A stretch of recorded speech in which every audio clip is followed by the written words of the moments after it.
When the narcissist discards you and you don't chase them, you don't plead for them to come back, you put them in a very anxious, nervous position. And they hate that feeling.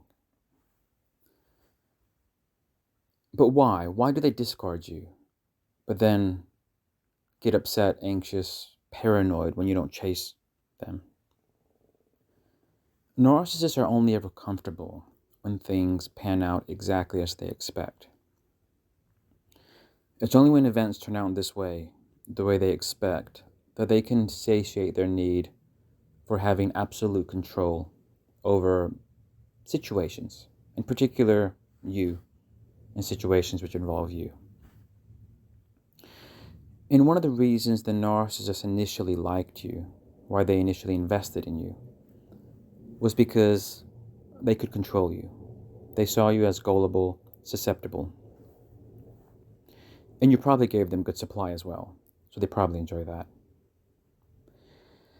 And after they had their way with you, over months, years, potentially many years, and they decided enough was enough because your value was too low, your supply had gone too stale, so they discarded you.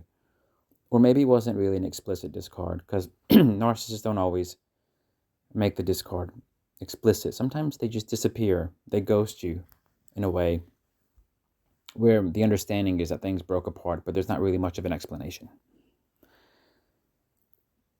In any event, narcissists, when they withdraw themselves, when they withdraw their presence, when they withdraw their attention from you, they expect you to get nervous.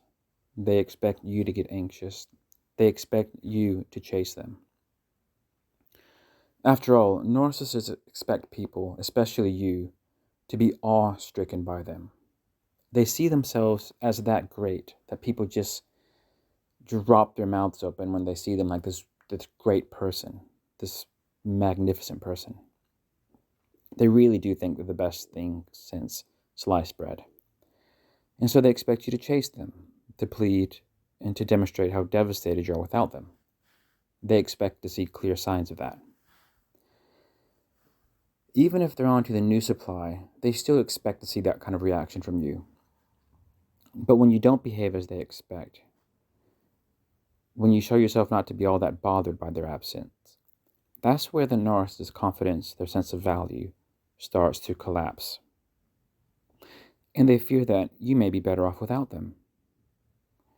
They fear that you may be higher value than they give you credit for. And that's not a good feeling for them. And that's where the narcissist, even if they are positively distracted by some new supply, they start thinking about you again. They start thinking, how can they get you back? But it's not because they care about you. And it's not because they really want you back as a person. But they want to prove to themselves how much better they are than you. And if they manage to get you to come back into their life, next time they'll try to put you down so bad that they'll be convinced that your value will be low and their value will be miles higher than yours for a long time to come. And that's what the narcissist wants when they hoover you. They see you have value. They see you have something there going on for you. They want to hoover you so they can destroy that value. They can eradicate it because those good things about yourself are a threat to them